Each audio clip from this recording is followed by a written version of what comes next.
What is up, you guys? Teller checking in for UFC 299, and you guys are going to want to hang around for this one here.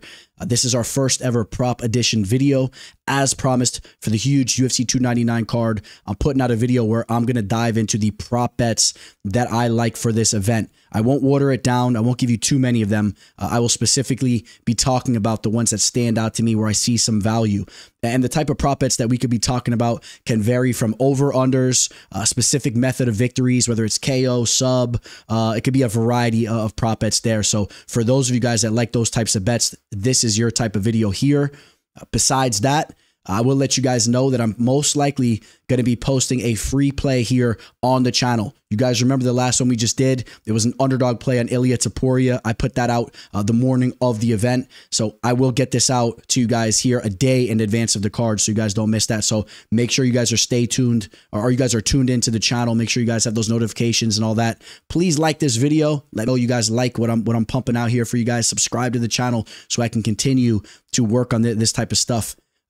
For you guys and to deliver this type of stuff for you guys here. I promise you we're going to have some bangers coming here in this video. You guys are going to be hitting. You guys are going to be making some money. And besides that, before we jump into that first prop bet that I like, I got to let you guys know I got 4 official plays locked in for this event. It's going to be another profitable event. We've been absolutely destroying these cards. We're coming in off 3 very profitable events. We've been killing these cards.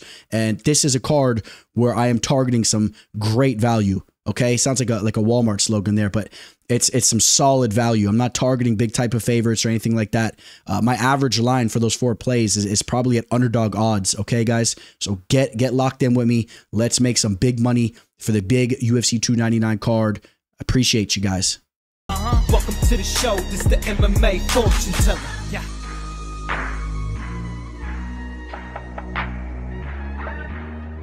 The MMA fortune teller. The teller. All right, so the first thing that I'm going to talk about here, and this is specifically for you guys that are working with DraftKings, you're going to want to check the line on this immediately. One of my clients just sent this to me.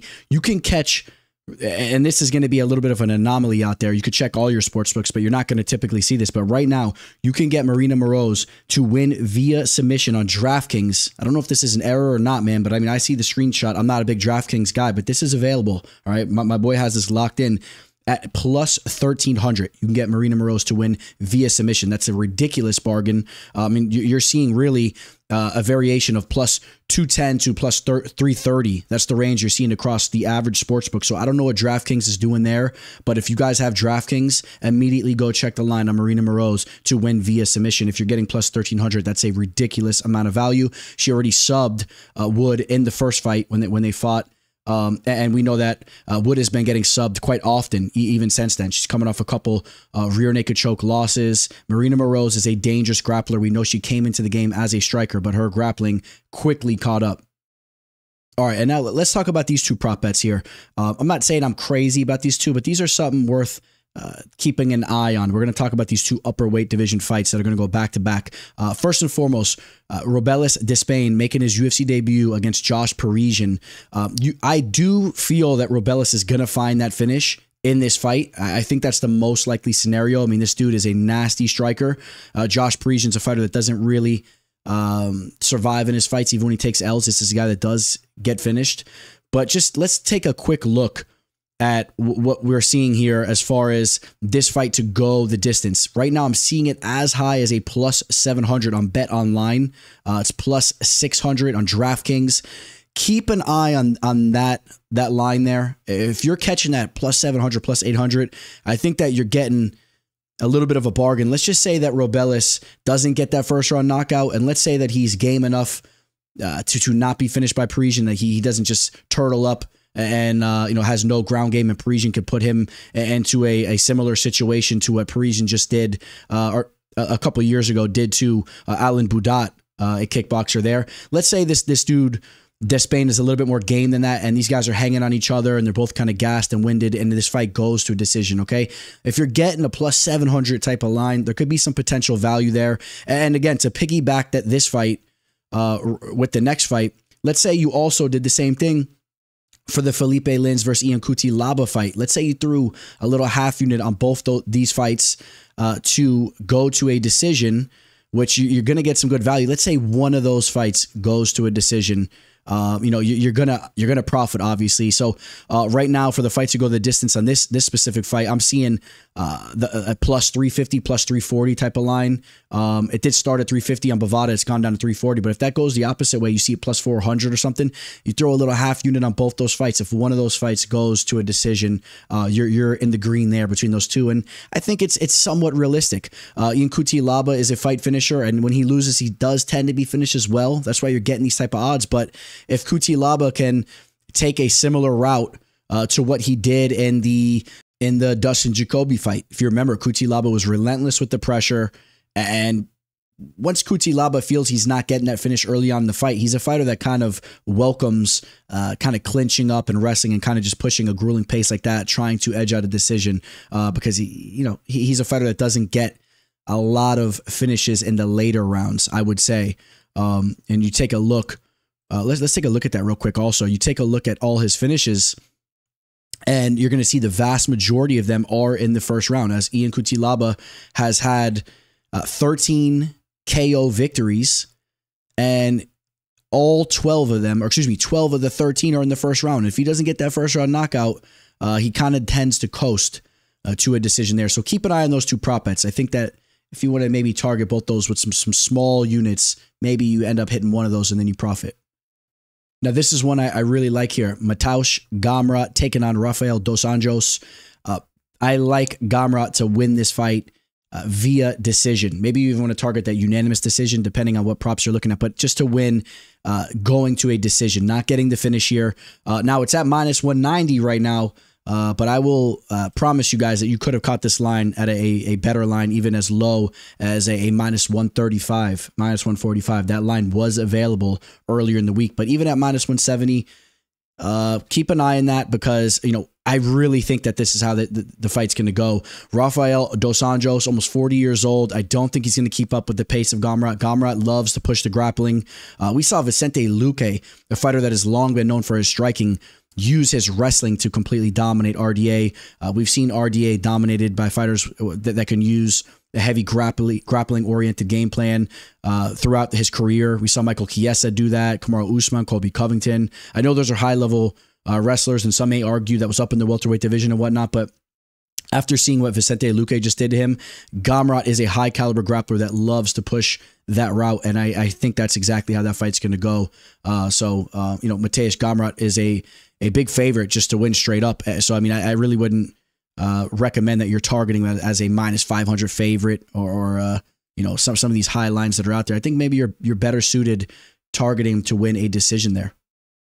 As we're cruising through this main card, I got two spicy finishing props to talk about here. My boy MVP, you guys know I sent him over to handle my lightweight Kevin Holland, and that's exactly what he's going to do. He's going to get Kevin Holland out of there. How about that? Keep in mind, MVP, out of his 21 victories, he has finished 16 of them, okay? The vast majority of his victories have come by way of finish. You guys know he's a bona fide finisher, okay? I know Kevin Holland, he's lost 10 times, 6 via decision, 4 via finish, been subbed a couple times as well. So take note of that, because we're going to talk about something in regards to that here in a second. As we take a look at some of these available props for this fight, and we're specifically talking about Bet Online for anyone that works with Bet Online, but check what your sports books have available. On Bet Online, Page to win this fight via TKO/KO is a plus 425. I think there's some decent value there, and I think that's the most likely scenario.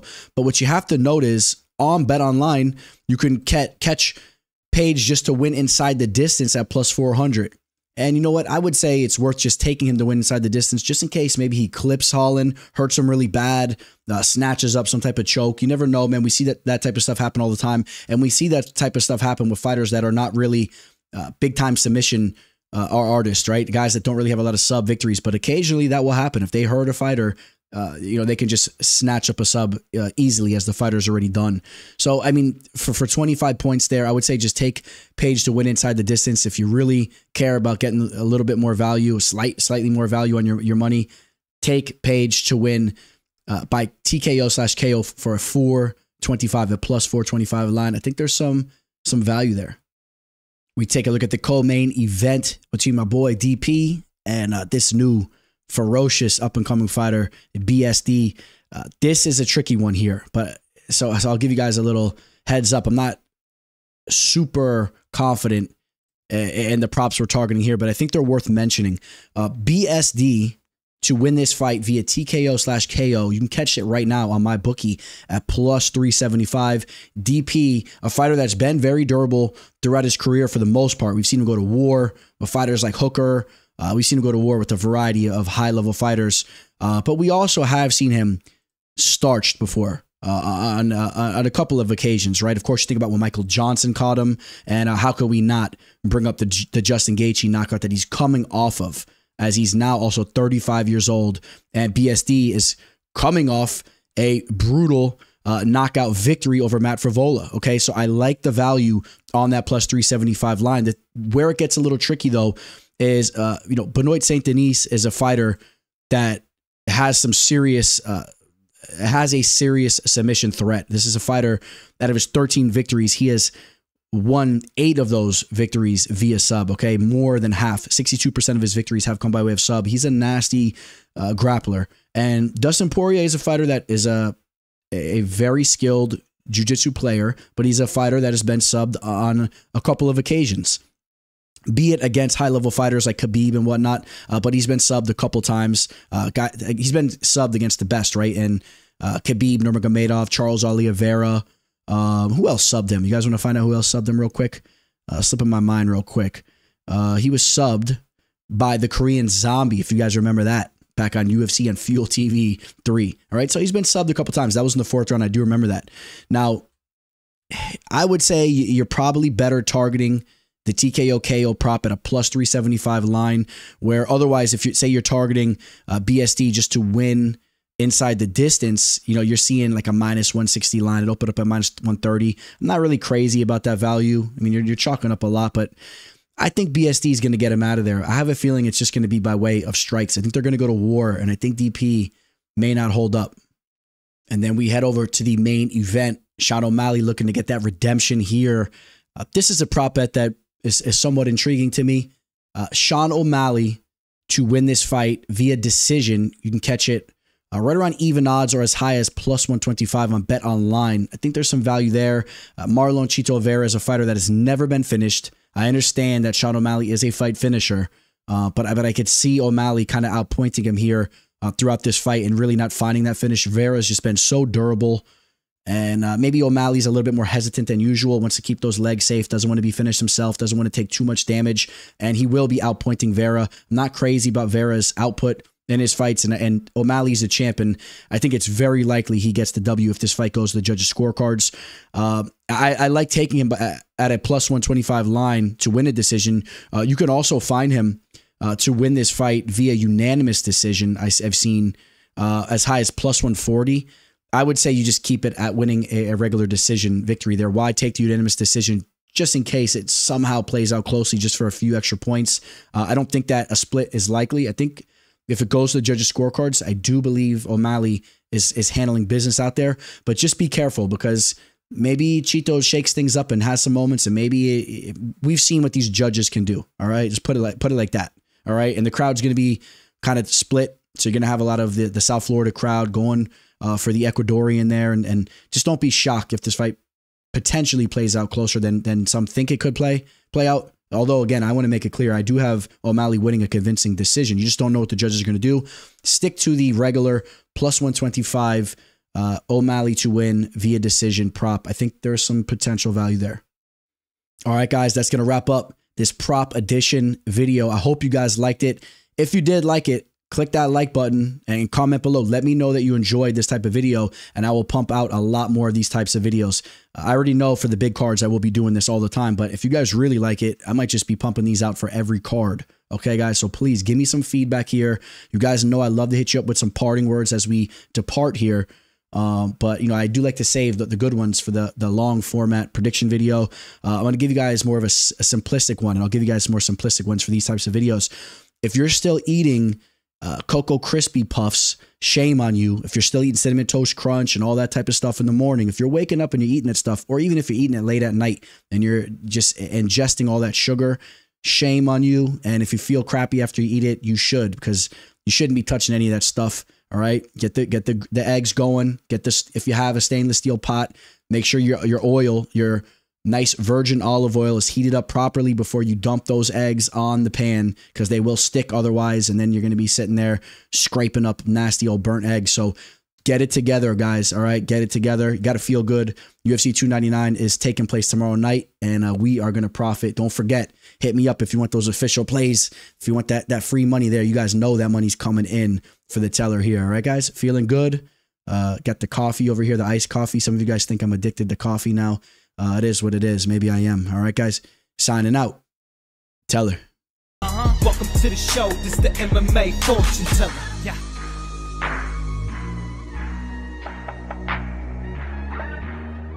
The MMA fortune teller. The teller.